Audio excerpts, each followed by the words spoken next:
ಪೂರ್ತಿಯಾಗಿ ನೋಡಿ, ಪೂರ್ತಿಯಾಗಿ ತಿಳ್ಕೊಳ್ಳಿ. ನಮಸ್ಕಾರ. ನಮ್ಮ ಯೂಟ್ಯೂಬ್ ಚಾನಲ್ ವೀಕ್ಷಕರು ತುಂಬ ಜನ ಕನ್ನಡದ ಬಗ್ಗೆ ಹೇಳಿ ಅಂತ ಕೇಳ್ತಾಯಿದ್ರು. ಅವರಿಗೋಸ್ಕರ ಇವತ್ತಿನ ಕ್ಲಾಸು ಸ್ಟಾರ್ಟ್ ಮಾಡ್ತಾಯಿದ್ದೀನಿ. ಕನ್ನಡದ ಅಕ್ಷರಮಾಲೆ ಅಥವಾ ಕನ್ನಡದ ವರ್ಣಮಾಲೆಯಲ್ಲಿ ಎಲ್ಲ ಸೇರಿ ಒಟ್ಟು 49 ಅಕ್ಷರಗಳಿವೆ. ಅವುಗಳಲ್ಲಿ 13 ಸ್ವರಗಳಿವೆ, 2 ಯೋಗವಾಗಗಳಿವೆ. ವ್ಯಂಜನಗಳು 34 ಇವೆ. ಮೊದಲು ಸ್ವರಗಳನ್ನು ನೋಡೋಣ. ಅ, ಆ, ಇ, ಈ, ಉ, ಊ, ಋ, ಎ, ಐ, ಓ, ಓ, ಔ ಇವೆಲ್ಲ ಸ್ವರಗಳು. ಕನ್ನಡದ ವರ್ಣಮಾಲೆಯಲ್ಲಿ 13 ಸ್ವರಗಳಿವೆ. ನಂತರ ಯೋಗವಾಗಗಳು ಕೇವಲ 2 ಇವೆ. ಅವುಗಳೆಂದರೆ ಅಂ, ಅಹ ಇವೆರಡು ಯೋಗವಾಗಗಳು. ನಂತರ ವ್ಯಂಜನಗಳು 34 ಇವೆ. ಅವುಗಳಲ್ಲಿ 10 ಇಲ್ಲಿ ತೋರಿಸಿದ್ದೀನಿ, ನೋಡ್ಕೊಳ್ಳಿ. ಖ, ಖ, ಗ, ಘ, ङ, ಚ, ಛ, ಜ, ಝ, ಞ ಇವು ವ್ಯಂಜನಗಳು.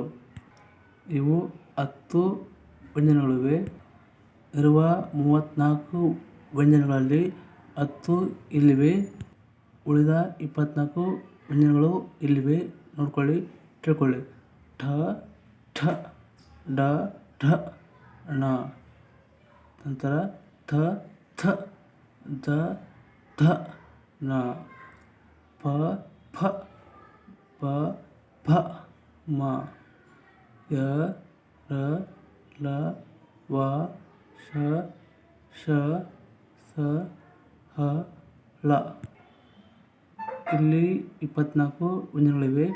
ಟೋಟಲಾಗಿ 34 ವ್ಯಂಜನಗಳು, 13 ಸ್ವರಗಳು ಮತ್ತು 2 ಯೋಗವಾಗಗಳಿವೆ.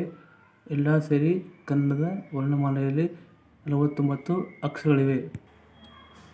ಕನ್ನಡವನ್ನು ಕಲಿಯುವ ಜೊತೆಗೆ ಇಂಗ್ಲೀಷನ್ನು ಕಲಿಯುವ ಆಸೆ ಮತ್ತು ಆಸಕ್ತಿ ಇದ್ದವರು ನಮ್ಮ ಚಾನಲ್ನ ಪೂರ್ತಿಯಾಗಿ ನೋಡಿ. ಪೂರ್ತಿಯಾಗಿ ನೋಡಿದರೆ ನಿಮಗೆ ಪೂರ್ತಿಯಾಗಿ ಗೊತ್ತಾಗುತ್ತೆ. ಅಂದರೆ ಕನ್ನಡ ಭಾಷೆ ಮತ್ತು ಇಂಗ್ಲೀಷ್ ಭಾಷೆ ಪೂರ್ತಿಯಾಗಿ ಗೊತ್ತಾಗುತ್ತೆ. ಹಾಗೆ ನೋಡಿದರೆ ನಿಮಗೆ ಪೂರ್ತಿಯಾಗಿ ಗೊತ್ತಾಗುತ್ತೆ. ಹಾಗೆ ನೀವು ನೋಡ್ತಾ ಇದ್ದರೆ ನೀವು ಬುದ್ಧಿವಂತ ಆಗ್ತೀರ ಅಂತ ನಾನು ಗ್ಯಾರಂಟಿ ಕೊಡ್ತಾ ಇದ್ದೀನಿ. ನೋಡ್ತಾ ಇರೋರು ದಯವಿಟ್ಟು ನಮ್ಮ ಚಾನಲ್ಗೆ ಸಬ್ಸ್ಕ್ರೈಬ್ ಮಾಡಿ, ಲೈಕ್ ಮಾಡಿ ಮತ್ತು ಫ್ರೆಂಡ್ಸ್ಗೆ ಶೇರ್ ಮಾಡಿ. ನನ್ನ last sentence is that thank you much. Bye, take care, see you soon.